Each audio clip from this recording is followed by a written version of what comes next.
ছেলেরা, যুবকেরা, তরুণেরা,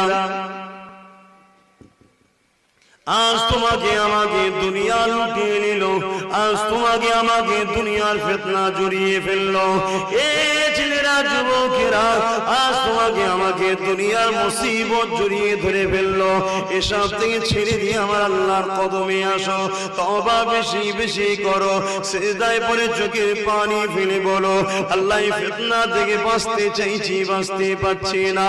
আল্লাহ এই ফিতনা থেকে আমাকে আপনি উদ্ধার করো। আমি আপনার বান্দা, আপনাকে ভালোবাসতে চাই। আমি আপনার বান্দি, আপনাকে ভালোবাসতে চাই। ও রব্বি আল্লাহ, শুনেছি আলেমদের জবান থেকে, শুনেছি আল্লাহ আলেমরা ওয়াজ করেছে, আমি আব্বাস সিদ্দিকী তুমি পড়েছি, তোমার দয়ার নবী জানিয়ে দিয়েছে কিয়ামতের দিনে তুমি জান্নাতি দেওকে জান্নাতি বানিয়ে দেবে। আল্লাহ আমাকে আমাদের সবাইকে যেন